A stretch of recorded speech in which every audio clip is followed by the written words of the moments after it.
Hello, everyone, and thank you for joining me. I am doing an interview today that I'm very excited about. It's with Jeffrey Kripal, who is the Newton Razor Chair in Philosophy and Religious Thought at Rice University.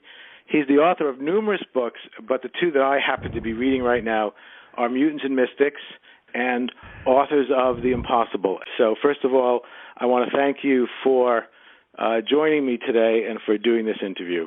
Well, thanks for having me. I'm happy to be here. You're very difficult, at least from what I've read, to exactly put in any category, but you are, as your bio says, working in the domain of religious thought and religious studies, and you're definitely taking a very original look. So I guess what I was wondering for all the people who aren't familiar with you, which will probably be quite a few listening to this, what is it, in a general sense, how would you describe what you do as an academic, and what has compelled you to pursue religious thought in the way that you are? Yeah, it's a good question. This is what I call, I put this under the rubric of what to say on a plane. Exactly. That's what I'm looking for. Yeah, and it's always a problem because we don't really have professions or public personas in our culture that do this, or at least that people recognize as doing this. So, I've tried everything on the plane, professor of religion, professor of comparative religion, historian of religion. Nothing really works for people because they've never encountered this way of thinking about things. I was trained, technically speaking, I was trained in a history of religions program at the University of Chicago in the late 80s and 90s. And that program was really created by a man named Mircea Eliade, very well-known Romanian scholar of religion who came to the States and founded that program. I never worked with Eliade. He died the year I got there. I worked with his successor, a woman named Wendy Doniger. Very generally speaking, the history of religions is a lineage, an intellectual lineage within the academy that looks at religion in a big historical sweep, really from the cave paintings to the New Age, and tries to understand religion comparatively across cultures and across time. And one of the ways it does that, at least in some of its practitioners, is we look at what I would call extreme religious states, out-of-body experiences, visionary experiences, mystical unions, these sorts of things, and try to draw not conclusions, but theories of what religion is from those extreme states. Rather like one, say, studies the nature of matter by traumatizing it in the Large Hadron Collider. You need an extreme state to figure out what matter is, and my assumption is you need to look at extreme religious states to figure out what religious experience is. And so that's what I do, is I look at these extreme states across cultures and across historical periods and try to look for patterns and then theorize about religion out of those patterns and out of those classification schemes. That's great. And that brings me to maybe a follow-up question, because readers of my blog, one of the philosophers that I feel very close to is William James, and I've written quite a bit about some of his ideas from the varieties of religious experience. And in my last few newsletters to the audience, I've been saying a little bit about my new love affair with your books. And one of the things that I have said is that it feels like a continuation of the kind of inquiry that James was making into religious experience. And I wonder if you see that in, if you would consider yourself to be in some, at least general way, a continuation of that line of thought. Oh, absolutely. We read James rigorously and deeply in graduate school, and the varieties of religious experience is, in the canon of the couple dozen or so books that any scholar of religion needs to read and understand. My engagement with James is somewhat off-center in terms of the academic tradition I'm in. James is usually read as a pragmatist and as a philosopher and an early founder of psychology in the American Academy, and of course he's all of those things. But he was also a very active psychical researcher and wrote a lot about mediums and immortality and various kinds of psychical phenomena. And my last two books, which are the ones you're reading, are really came out of a realization a few years ago that I had spent 20 years studying mysticism and never really thought about the paranormal or psychical phenomena, and that we all read James and we all talked about his pragmatism or his comparisons, but nobody ever talks about his psychical research. And so that really was a revelation for me, and I wanted to address the question of why we've taken that William James off the table and kept this other one on, and what the field would look like if we put that William James back at the table. And so that's really what I'm trying to do. So your perception is actually extremely accurate. I would just add to it, which William James are we talking about here? Right. So that's what I would say. No, that makes complete sense to me. And since I've been reading your books, I've been having some of those same questions with you. I've always been interested in James's psychical research, but you're absolutely right.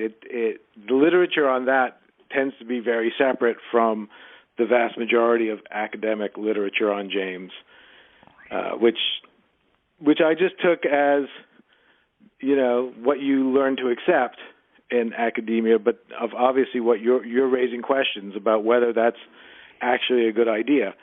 Yeah, I don't think it's a good idea at all.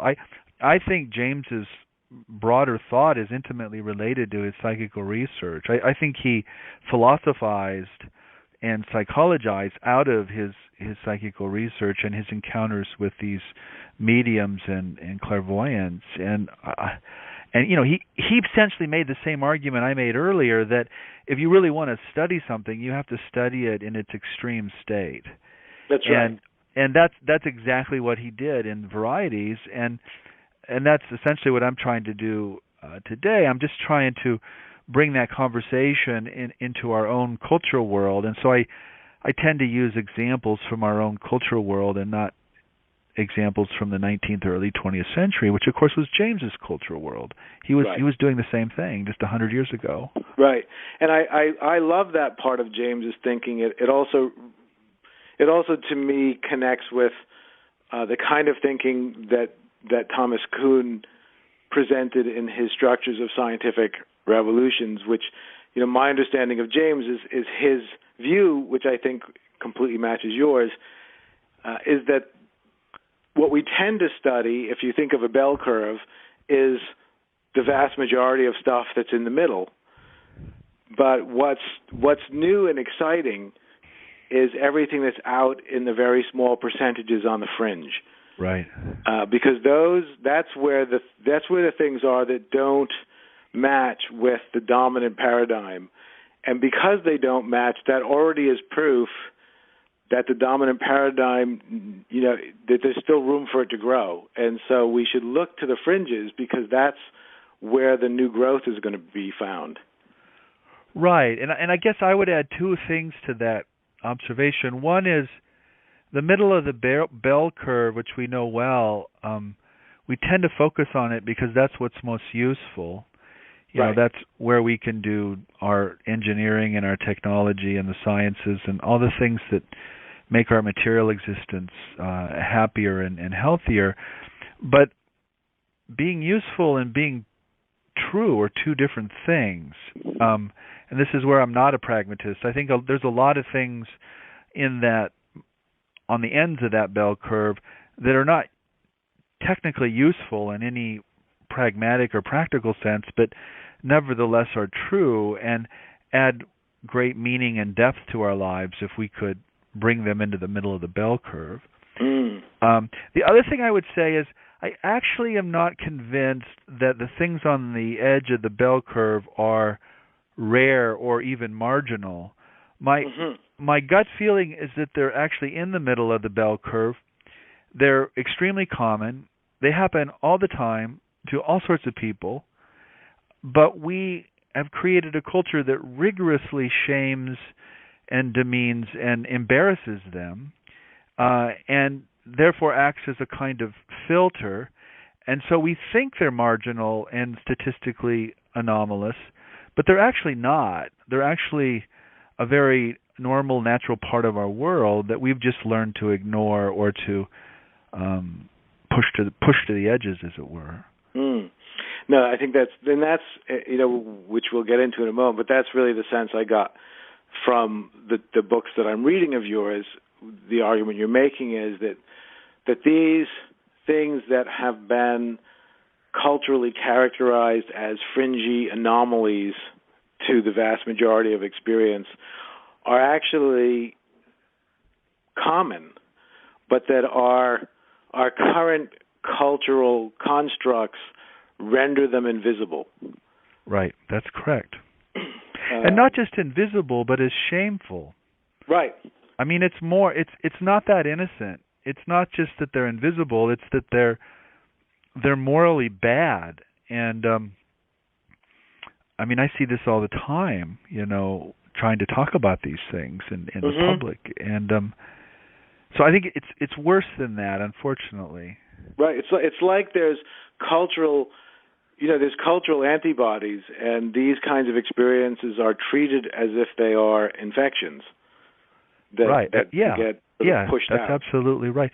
I don't know if you saw my exchange with Jerry Coyne last spring. I did. I read it when you sent it to me. Yeah, I mean, that's a perfect example. I mean,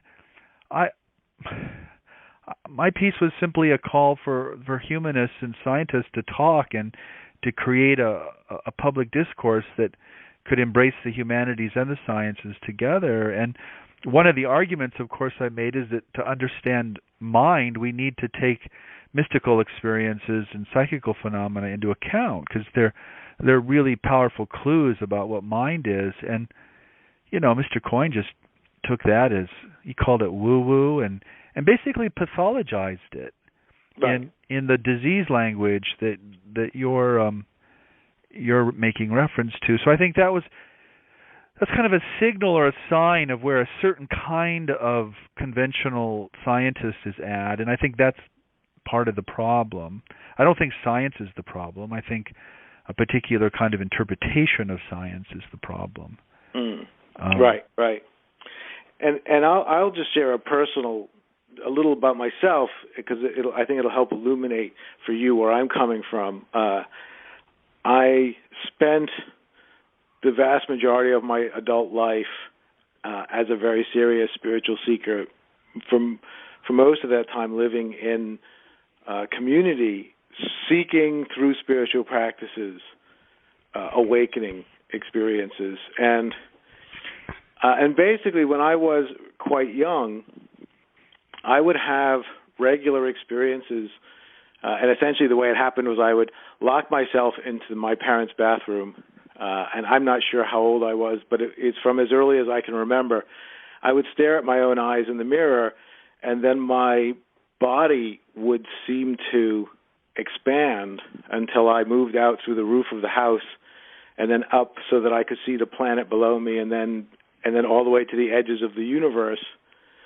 And then once I was there, I would relax and come back down and find myself staring into my own eyes in the mirror. And I remember very distinctly the day that I went into the bathroom to do that and found that I couldn't do it anymore. Yeah. And somehow it had been enculturated out of me. At least that's how I would interpret it now.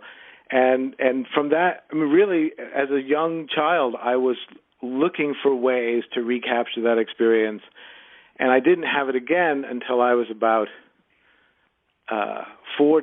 close to 40 years old, in a spiritual retreat, it's actually at that moment I had that experience of kind of cosmic expansion, and then that's when I remembered all those times as a child. It's like it all came back to me, what the thread was that had led me to that kind of very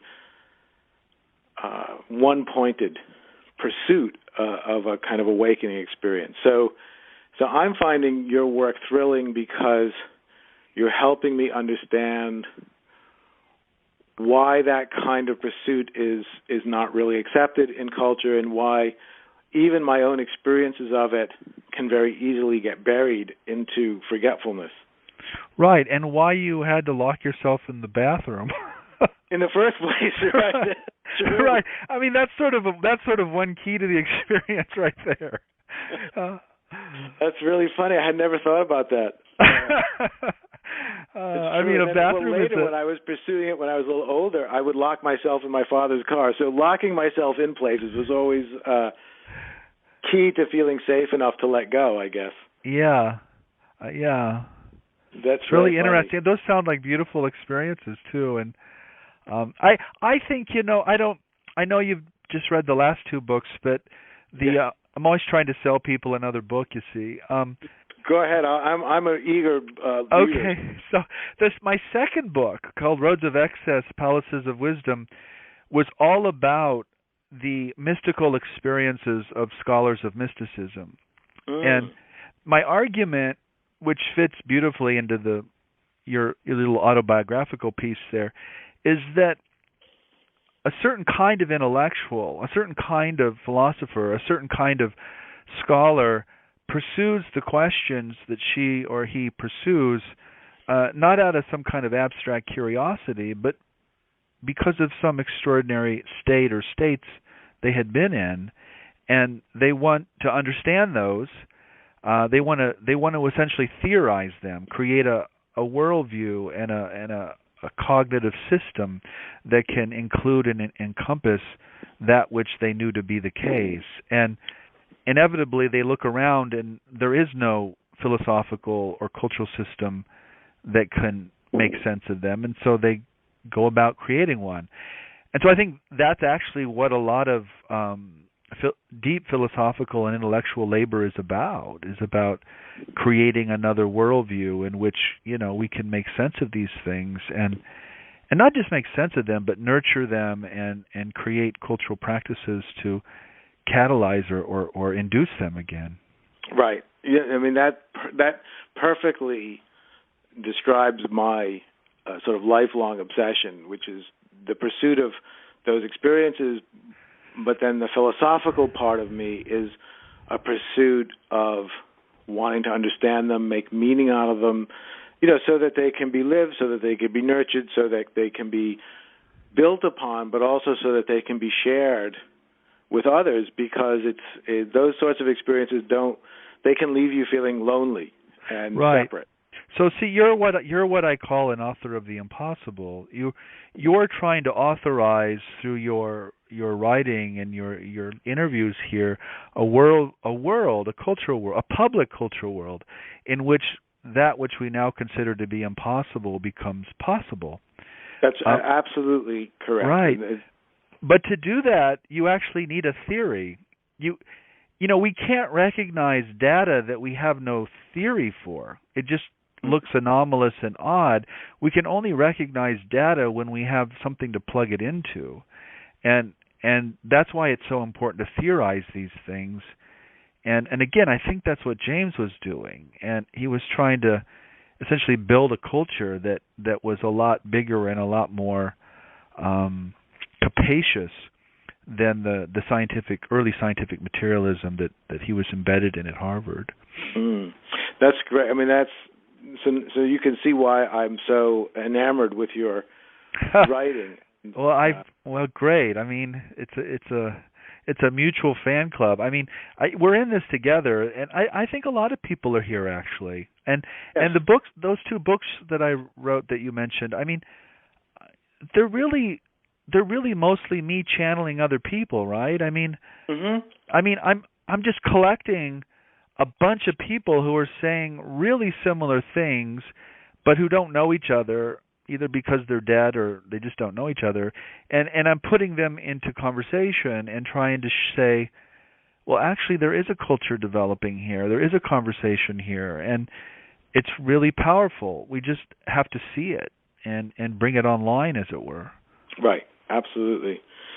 And now I'd love to dive into some of your ideas. The whole thing was leading to your conception of an author of the impossible, but we'll backtrack because there's a few pieces I want to fill in for people along the way.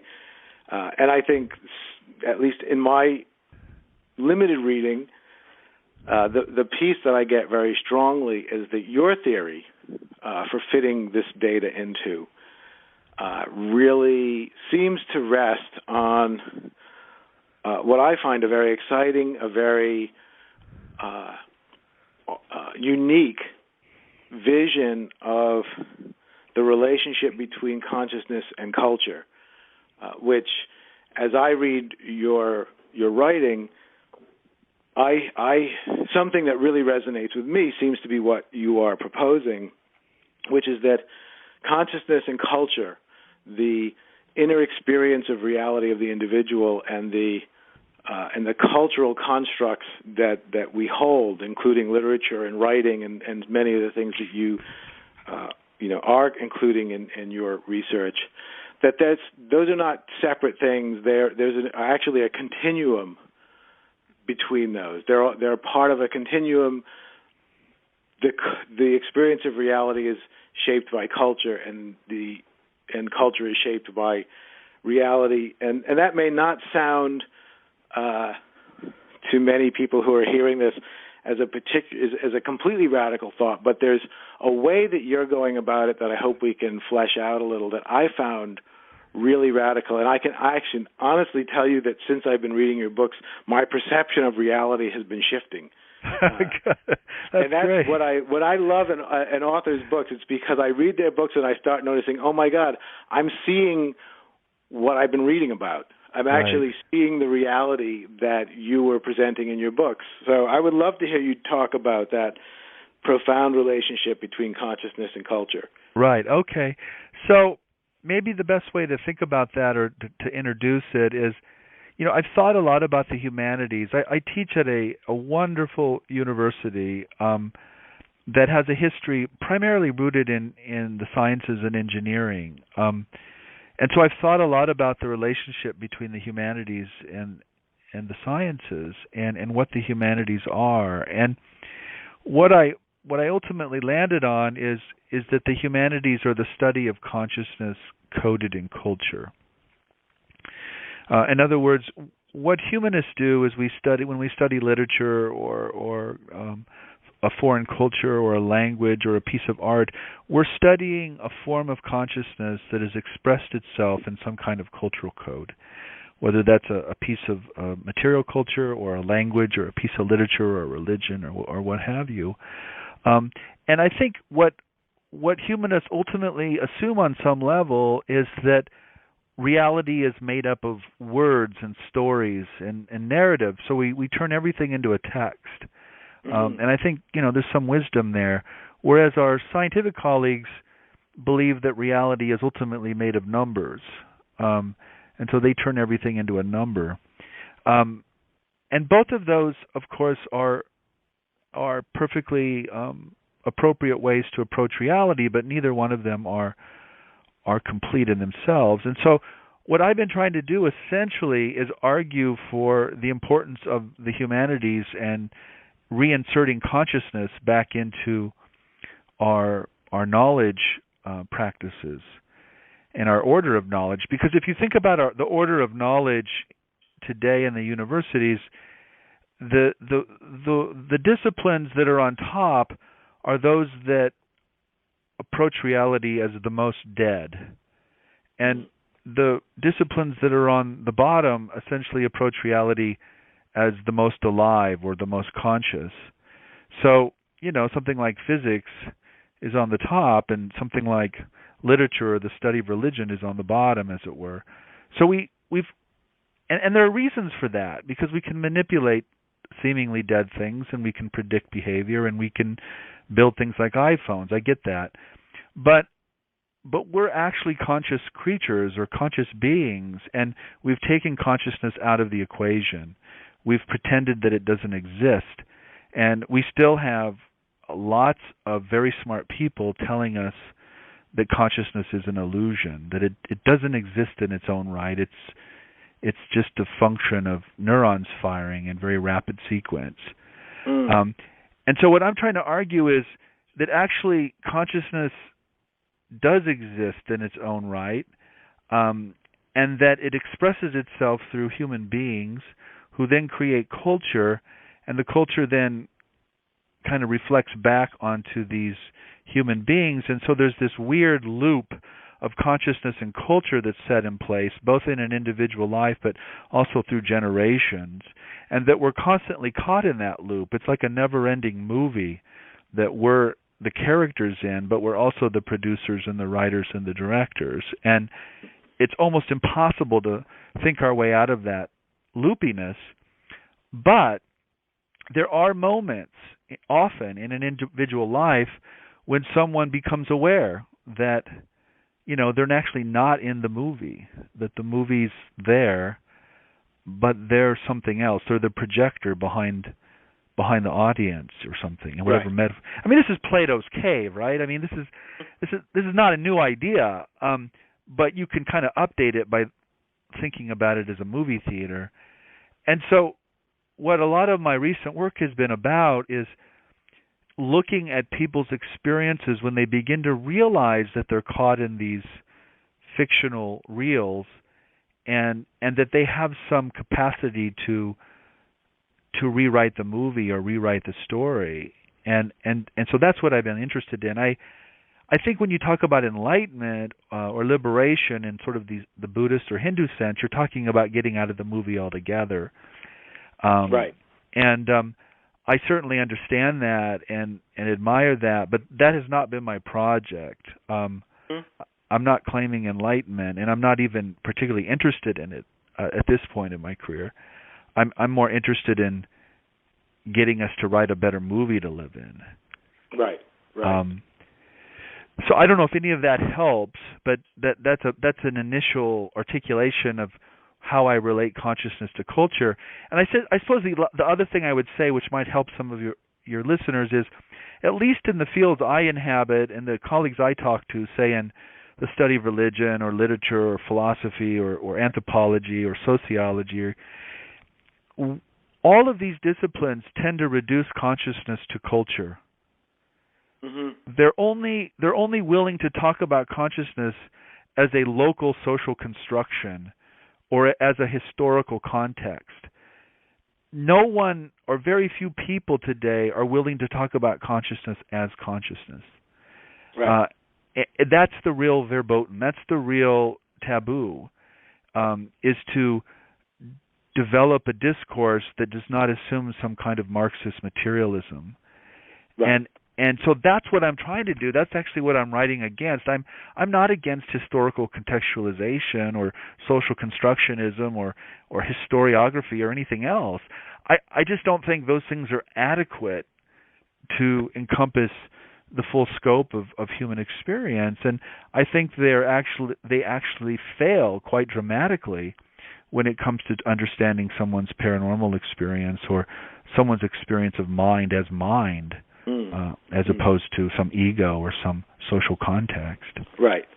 And that's great. Thank you. And it's a perfect jumping off point for where I want to go, because what you just described, which is cultural artifacts, literature, architecture, are essentially publicly viewable, crystallized reports on consciousness.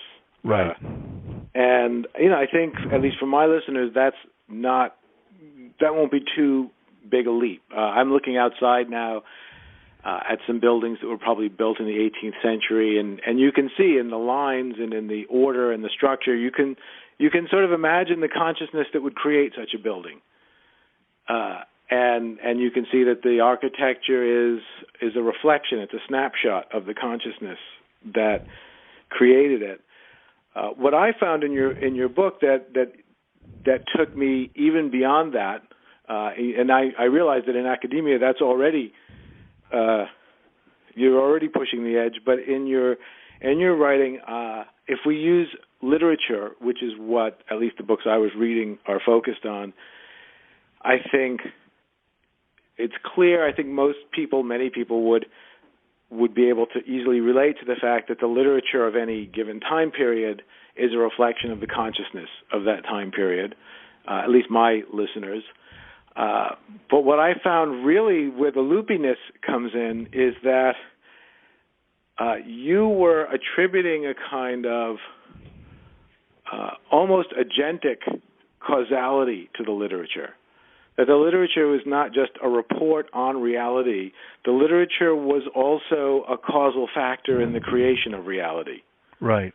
And I think that's, at least for me, that's where your notion or the way that you're thinking about consciousness and culture gets very exciting. And as you said, it gets harder to think yourself out of the loop, because the literature that you're reading, and even more exciting, as you generously said about me earlier, the literature that you might be writing is not just a report on the way things are.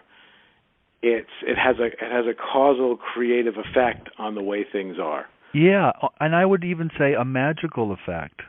Mm-hmm. I agree. This ancient notion that language is a magical force or power that creates a reality of its own, I think is essentially correct. Mm-hmm. And that both Authors of the Impossible and Mutants and Mystics, what I'm really looking at there are authors and artists who understand their creative output as magical in some sense. Right. Both because they've experienced some altered state of mind or energy, but also because they see the writing as itself a magical or mystical practice. It's not a mechanical skill for them, although it's that too. It's, when they're in the zone, when they're in that trance state that every writer knows, something else is coming through and they're part of it. And then that story or that image or that idea then gets projected out into the culture, and it starts to do its work with other human beings. And then some of those human beings call for an interview or something like this. That's right. That's right. And then you have that loop again. You have this weird loop we're all in. And there's been many times in my life where I've thought about that, but some of the most powerful are when I talk to people and they're trying to explain to me something that happened to them, and they're using the language of the psychical or the paranormal usually. But what they'll say is, it was as if I were caught in a movie, or it was as if I realized I was a character in a novel. And that's a very powerful sense for them. And what it made me realize was, if you take the findings of the humanities and the social sciences as a whole, that of course is exactly what we've been saying for decades, that everyone is caught in a movie or a novel, right? Mm-hmm. We're all, to the extent we inhabit a culture or a religion, even more so, we're caught in that narrative. And that narrative was not written by us. Right. It was written by our ancestors, sometimes over centuries or even millennia. And because I'm in the study of religion, I'm very aware that these narratives cause us a lot of suffering now, and they create a lot of cognitive dissonance, primarily because they're narratives that were written thousands of years ago when we just didn't know what we know now, and our values were different. And so I work with a lot of religious people who are essentially caught between two narratives or stories and are suffering because of it. And so part of my message is, look, we're all caught in a story that's been written by others, but here's the good news. We can rewrite it. Mm-hmm. And maybe we won't reap the benefits of it in this life, but our children and our grandchildren will. So I see this authoring of the impossible, or this rewriting of culture through consciousness. It's not just an individual project. It's a generational or multi-generational project that just goes on and on and on and on. And I think it's creative. I think it's primarily creative and constructive. Right. And so is this what you refer to in the book as the metaphysics of history? Actually, I don't know what I meant. Can you give me a better I only remember the term. It really stuck out to me. But it was around these ideas that had to do with the fact that the story can be rewritten, and that the story. I think in the same place in the book you also quote William Blake saying that it's not just that we are living out stories, but stories are living themselves through us. Yeah, and I actually honestly don't recall using that phrase, but the other thing I could have meant by it was I truly think that people experience the texture of reality differently in different historical time periods. That is the time that you were writing about that when you mentioned it. Definitely. Yeah, and that's why some things are possible and some things are impossible in a particular cultural moment, and then other things will be possible and other things will be impossible in another cultural moment because of the categories and the language practices and the deep unconscious cultural assumptions that everyone makes and that restrain us in all sorts of ways, but also make certain things possible. Mm-hmm. And this is what I find this is where I resonate with your work so strongly, because I know that we live inside of stories, and the stories that we live inside of dictate what's possible. They create a boundary around what's possible, what's not possible, what's real, what's not real. And it's not, as you alluded to earlier, it's not just that they render them invisible, but even more than invisible, they render them unreal. Right. You don't inside that story, they're just unreal. They don't exist in there. But if you shift the story, you actually can expand and alter what's possible. And then your author of the impossible is also an author of the possible, because you change what becomes possible, and I think people can do that to some extent as individuals or small groups, and then what you're speaking about now is that we all together do that as much larger cultures spanning generations, and that's why there's more possible for us today than there was for cultures 1,000 years ago, and there will be more possible in the future, assuming we make it to the future. Right. There'll be more possible then than there is now. Right. Right, that's right. And it also, one of the things I'm responding to, Jeff, is, I work a lot with, in the human potential movement and in various New Age literatures and communities, and you get this claim a lot in particularly New Age literature that one can create one's own reality, you know. And, my response to that is yes and no. I think the mistake the New Age literature makes is that it puts too much emphasis on individual agency, and it downplays or grossly underestimates the power of social forces. Right. And I think this is why it's not that it's wrong. I think the general metaphysical insight actually is correct. I think we do actually create our own realities, but we create those realities in communities and over time in generations. And it's extremely rare that a single individual can break with a story and create another one out of scratch, or out of other pieces that are lying around. But I think that's essentially what a religious prodigy or a genius does do. Right. So I think it's possible. I think people can recreate or create a new reality, but generally speaking, those are things we do through society and through culture and art and literature and conversation.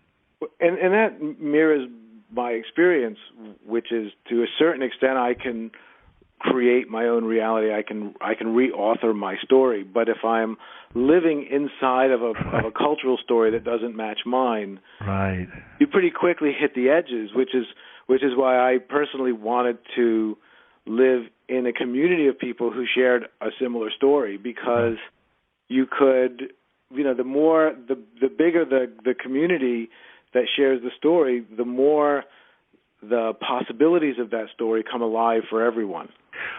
Right. But here's the other catch, which we haven't talked about. Once you're aware that we're all in a story or a set of stories, then it becomes really hard to live in a community who thinks that they're not in a story, that this is the way things really are for everyone for all time. Right. And unfortunately, that's exactly how a lot of religious communities think and talk. And so that, I think, this is essentially the postmodern dilemma.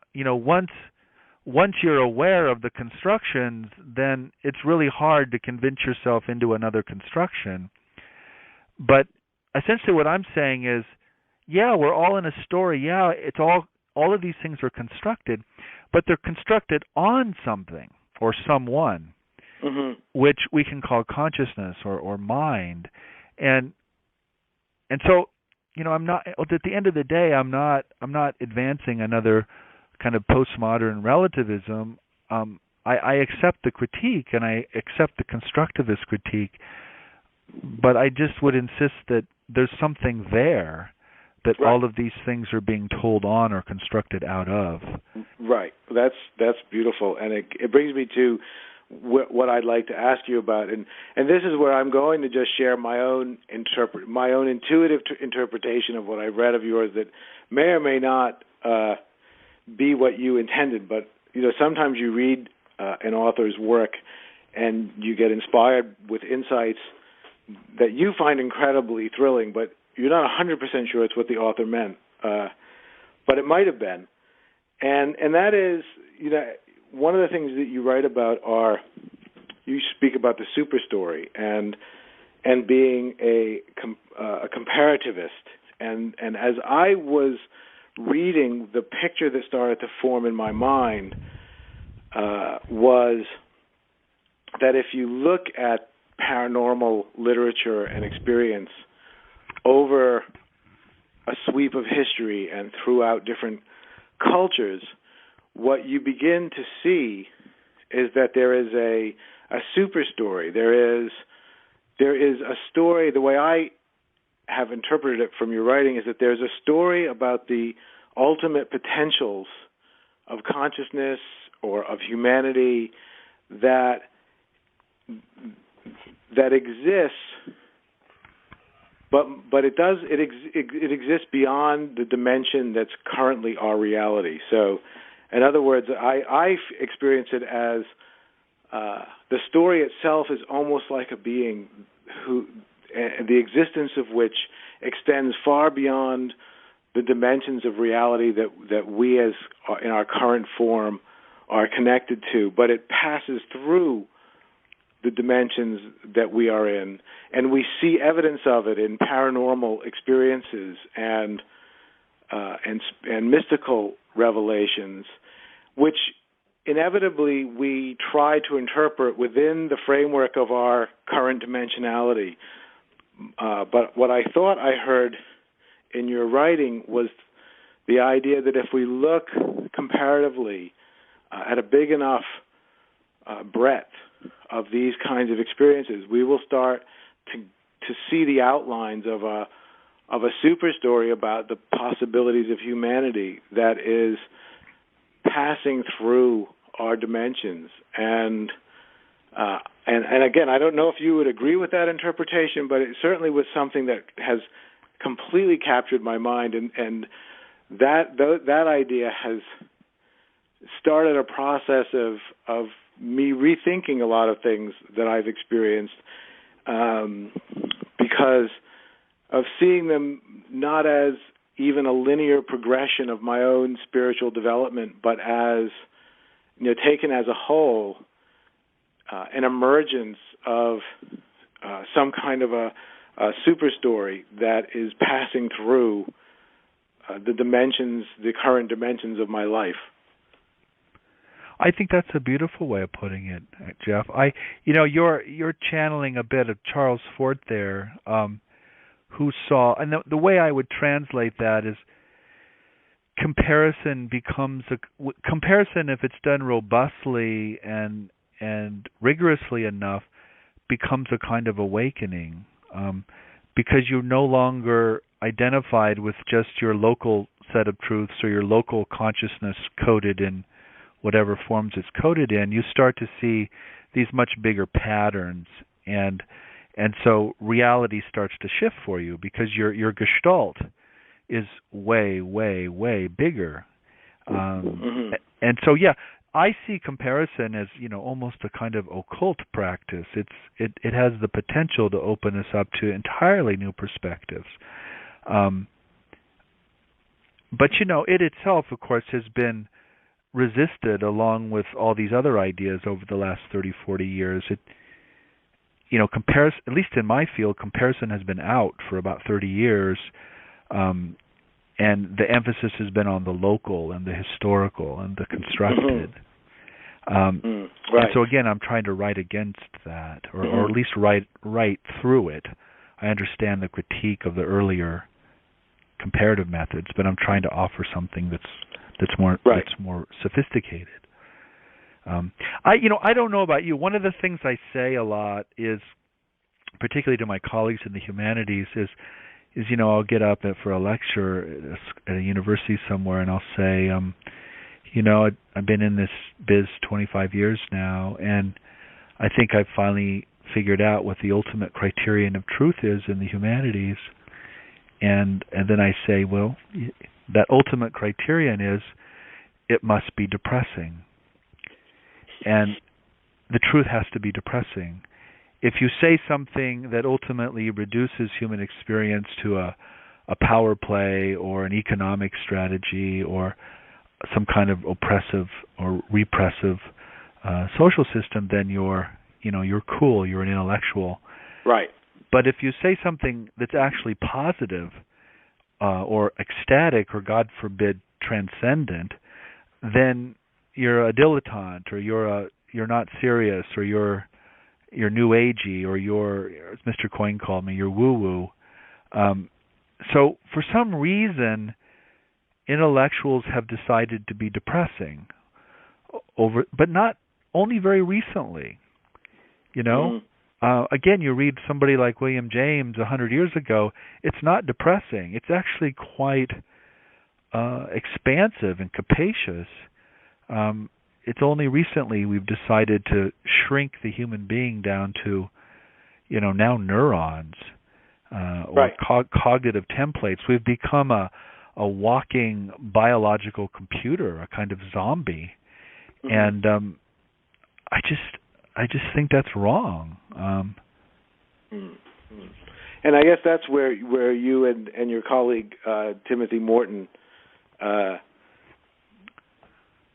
similar ideas. He spoke to me about the cynicism in the academy and how often it's whoever can be the most cynical that is able to garner the approval of truth. That's right. Yeah, and that's just another way of saying what I just said. I mean, to be depressing is also, to be cynical. And the other term that's used a lot is, it's also okay to be ironic. Right. To kind of slightly make fun of all of these naive people who actually think there's meaning and mind in the universe. But, again, once you step out of that game and actually listen to people who've had such experiences, it's kind of hard. It's kind of hard to just keep being ironic or cynical or depressing. Right, right. And then I wanted to just get back to something just to see what your take on it would be, but it has to do with this idea that there's a story, maybe many stories, that are beyond what is currently in existence. Because I guess this is how I feel this, and this is what I've been experiencing, that this isn't only about me being able to author the impossible. It's about a story that's bigger than me, that extends beyond the world that I know, that is wanting to author itself into existence, and that I have the capacity to cooperate with. And so the author isn't necessarily me. It's something that feels bigger than me. It feels like what I hear in your writing as a super story that wants to manifest more fully in this world. And I find that, partly because I have such mystical inclinations, I find that a very exciting way to interpret what you've written. Yeah, I don't think that's just an interpretation. I mean, I think that's an excellent description of what I've tried to write, or what I've tried to be up to. No, I'm glad, because I just didn't want to put words in your mouth, but that's exactly what I heard in your writing, which is well, you did put words in my mouth, and they were the right words. So good. I should have you write the back covers. You know. I find it very. I find your ideas very exciting, and maybe one last question. And a comment from me. One other thing that I found interesting about both of the books that I've read, and I will definitely look for Roads of Excess, but because I've read quite a bit, not exhaustively, but I've read quite a bit about alternative spiritual histories, alternative mystical histories, alternative histories of consciousness and paranormal experience. But reading your books has introduced me to a whole host of thinkers like Charles Fort that somehow I missed in my earlier reading. I mean, Charles Fort was one that I had some sense of, but I'd never known extensively. And I just think you are identifying a very interesting path of literature through this terrain of the paranormal and the mystical that's unusual. It's different than what I have found in other places. Right. I mean, Authors of the Impossible. So really, how that book came to be was, I finished this history of the human potential movement in California. The book is called Essel in America and the Religion of No Religion. And while I was working on that book, which took a long time, I interviewed dozens, if not hundreds of people, many of whom I got to know very well, who told me stories that I knew couldn't happen, but that I knew happened. And I realized that as somebody who claimed to know something about the history of mystical literature, that essentially I had nothing. Mm-hmm. I had no way of even thinking about what they were telling me, because I realized that my field or my discipline had marginalized all those things for decades, if not centuries, and as a result, you could study mysticism for 20, 30 years and never once read a book about psychical or paranormal phenomena. Right. Because those things were seen as fluff or as distractions from the path, as it were. And so what Authors of the Impossible is really an intellectual history of the psychical and the paranormal, tracing it back to late 19th century currents around Cambridge and Harvard, and then eventually Duke. And one of the arguments I'm making in the book is, actually, these categories were all invented by academics. They were all invented by scientists and philosophers and psychologists. There are words, and we then abandoned them sometime in the 1920s or 30s, and they sort of float around, and they eventually land in popular culture and in the tabloids, where they're now just kind of made fun of by folks like us. But actually, they're all academic terms, and if you understand what the original coiners meant by them, they're actually really sophisticated terms too. Mm-hmm. And so that book was really an attempt to to trace that intellectual lineage that you were just referring to, and to say, actually, these folks are really, really smart, and these people are worth reading, and this is why we don't read them anymore, and this is why we should read them. And it's an attempt to kind of reactivate that lineage, and put it back on the table. That's fantastic. So, just a final word from you. I'm wondering if you have any advice that you would give to the authors of the impossible that will inevitably listen to this podcast, who are out there in their own ways trying to write a story that they can live in. I suppose this is where I trip up a bit. People often ask me questions like this. This is why I never became a religious teacher, because I suck at giving people things to do. I'm no good at suggesting practices, although I have my own. I suppose if I had to give one piece of advice, it would be to seek out community of some sort, to seek out a network, and realize fairly quickly that you're not alone, and that you're not as strange as you thought you were, and that there are lots of other people trying to do very similar things. And I think we have to be more creative, actually, about creating community. It's one of my big concerns about this world this world you and I have been talking in for the last hour. The the religious traditions that know how to create community, unfortunately, a lot of them tend to inhabit really scary worldviews, but they fill up their parking lots because they know how to create community. Right. And because the people we talk to and read are such inveterate individualists, and freedom and creativity are such powerful values, we tend to be loners, but as a result, we tend to lose all the cultural discussions. We lose the. I don't want to make it too crude, but we lose the elections. I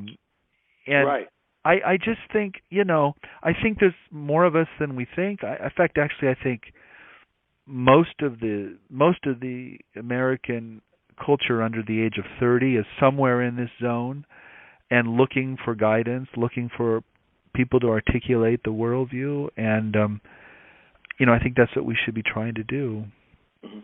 It's beautiful. Well, it's exactly the advice I was hoping for, although I didn't realize I was hoping for it till I heard it. And community and building community is what makes my heart sing, because I want people to be able to come together in what they've realized. So I'm very happy that you ended that way. And Jeffrey, I really want to thank you for your time, and I hope we can talk again. I'm finding your work fascinating, and I would like to do my part to bring it to a wider audience. Oh, I really appreciate it. I'm happy to talk again. Absolutely. Fantastic. Well, thank you very much.